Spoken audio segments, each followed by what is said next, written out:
দারুণ লোভনীয়, কিন্তু যেমন দেখতে সুন্দর তেমনই কিন্তু খেতে অপূর্ব স্বাদ হয়। আপনারা যদি একবার এই রসুনের ভর্তাটা খান তাহলে কিন্তু অন্য কিছু খেতেই ইচ্ছেই করবে না। এটা দিয়েই সম্পূর্ণ ভাত খেয়ে নেবেন এবং বারবার এটাকে বানিয়ে খেতে ইচ্ছে করবে। রসুনের ভর্তা বানানোর জন্য এখানে কিন্তু বেশ কিছুটা রসুন নিয়ে নিয়েছি, আর এই রসুনগুলোকে প্রথমে আমি কিন্তু খোসা ছাড়িয়ে নেব। দেখুন, কিছু রসুনের কোয়া কিন্তু বেশ মোটা মোটা, এগুলো ছাড়াতেও ভালো লাগে।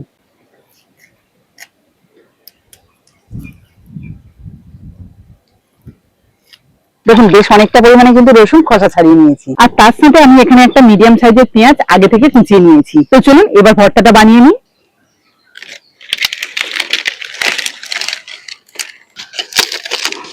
উনুনটা ভালোভাবে ধরে গেছে, এবার একটা কড়াই বসিয়ে দিচ্ছি। কড়াইটা গরম হয়ে গেছে, এবার কড়াইয়ের মধ্যে দিয়ে দেবো সর্ষের তেল। আর এই ভর্তা যেহেতু বানাবো তার জন্য তো সর্ষের তেল অবশ্যই লাগবে। তো চলুন অল্প করেই তেল দেবো। প্রথমে দেখুন কয়েকটা শুকনো লঙ্কা নিয়েছি, এগুলোকেই ভেজে নিচ্ছি তেলের মধ্যে।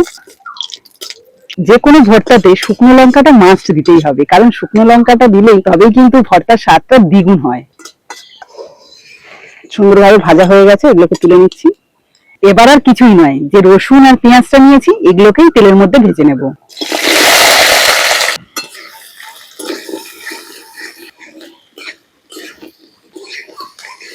দেখুন, 3-4 মিনিটের মধ্যেই কিন্তু সুন্দর করে পেঁয়াজ আর রসুনটা ভেজে নিলাম। মানে ভর্তা বানানোর জন্য পেঁয়াজ রসুন রেডি। এবার এটাকে নিচে নামিয়ে ঠান্ডা করে নেব। রসুন আর পেঁয়াজটা খুব ভালোভাবে ঠান্ডা হয়ে গেছে, এবার আমি একটা পাত্রে নিয়ে এটাকে কিন্তু মেখে নেব। রসুনটাকে এবার ভর্তা বানিয়ে নেব, তার জন্য এখন এখানে নিয়ে নিচ্ছি পরিমাণ মতো নুন, আর নিয়ে নিচ্ছি ভেজে রাখা শুকনো লঙ্কা। আর এই ভর্তাতে কিন্তু একটু লঙ্কার পরিমাণটা বেশি দিতে হয়, একটু ঝাল ঝাল হলে তবেই বেশি ভালো লাগে। নুনের মধ্যে লঙ্কাটাকে কিন্তু ভালো করে মেখে নিচ্ছি। আর এত সুন্দর একটা গন্ধ বেরোচ্ছে এখন, কি বলবো। এবার কিন্তু রসুন গুলোকে হাত দিয়ে এইভাবে চেপে নিচ্ছি। খুব সুন্দরভাবে কিন্তু রসুনও সিদ্ধ হয়ে গেছে।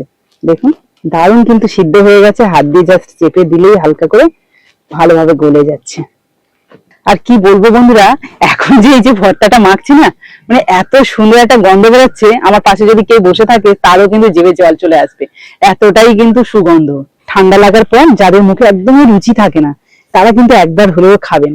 আমার তো বেশ ভালো লাগে এই ভর্তাটা। তবে হ্যাঁ, এই ভর্তাটা কিন্তু 2 রকম ভাবে বানানো যায়।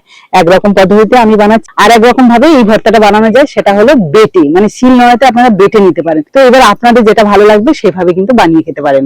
এবার শুকনো লঙ্কার নুনটা যে আমি এখানে মাখিয়ে রেখেছিলাম সেটাকে এর সাথে মিশিয়ে নিচ্ছি।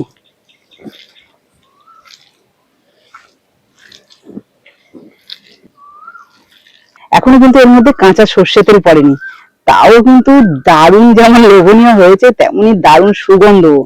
তো এটা তো খেতে আশা করছি খুবই ভালো লাগবে। এটা আলাদা করে আর আমার কিছু বলার নেই, আপনারা দেখেই বুঝতে পারছেন। এবার একটু কাঁচা সর্ষের তেল দিয়ে দিই, ব্যাস। খুব বেশি দেওয়ার দরকার নেই, কারণ পেঁয়াজ আর রসুন তো এমনিই তেলে ভাজা, জাস্ট কাঁচা সর্ষের তেলের গন্ধটা যাতে সুন্দর আসে তার জন্য দেওয়া। হ্যাঁ, দারুণ লাগছে কিন্তু। এই দেখুন, আপনার চাইলে কিন্তু এর মধ্যে ধনেপাতাও দিতে পারেন, তবে আমার মনে হয় যে ওসব কিছু লাগবেই না। এটা দিয়েই কিন্তু আপনারা এক থালা ভাত খেয়ে নিতে পারবেন। এত সুন্দর রসুনের ভর্তা, সেটা ভাত দিয়ে না খেলে একদমই ভালো লাগবে না। তাই আজকে কিন্তু আপনাদের ভাত দিয়ে খেয়ে বলবো এর স্বাদটা কেমন হয়েছে। তার জন্য কিন্তু একটা থালার উপরে কলা পাতা সুন্দর করে কেটে নিয়েছি, যাতে দেখতে ভালো লাগে আর খেতে তো অবশ্যই ভালো লাগবে। রসুনের ভর্তাটাকে একটু হাত দিয়ে গোল করে এই ভাতের উপর বসিয়ে দেবো, ব্যাস। দেখুন তো এবার কেমন লাগছে। একটা শুকনো লঙ্কাও গেঁথে দিচ্ছি। দারুণ লোভনীয়, কিন্তু যেমন দেখতে সুন্দর তেমনই কিন্তু খেতে অপূর্ব স্বাদ হয়। আপনারা যদি একবার এই রসুনের ভর্তাটা খান তাহলে কিন্তু অন্য কিছু খেতেই ইচ্ছেই করবে না। এটা দিয়েই সম্পূর্ণ ভাত খেয়ে নেবেন এবং বারবার এটাকে বানিয়ে খেতে ইচ্ছে করবে। তো দেখুন, আমি থালা সমেত নিয়ে বসে পড়লাম। এবার খেয়ে আপনাদের বলবো এর স্বাদটা কেমন হয়েছে। প্রথমে ভাতটাকে ভেঙে নিচ্ছি, আর তার সাথে কিন্তু একটু ভর্তা। ও,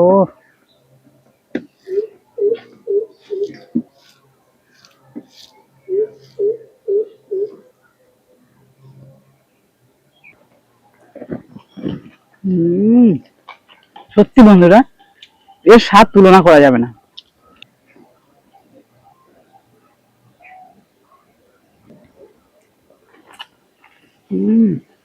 কি অপূর্ব স্বাদ।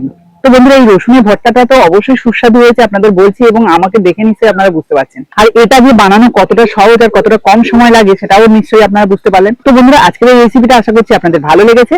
আর ভালো যদি লাগে তাহলে প্লিজ একটা লাইক করে বন্ধুদের সাথে শেয়ার করবেন। আর যারা আমার নতুন বন্ধু আছেন তারা যদি ইউটিউব থেকে দেখে থাকেন তাহলে প্লিজ চ্যানেলটাকে সাবস্ক্রাইব করে রাখবেন। আর যারা ফেসবুক থেকে দেখছেন তারা ফেসবুক পেজটাকে ফলো করে দেবেন। তাহলে আজকের মতো বিদায় নিই, পরের দিন আসবো আবার একটা নতুন ভিডিও নিয়ে। ততক্ষণে ভালো থাকবেন, সুস্থ থাকবেন।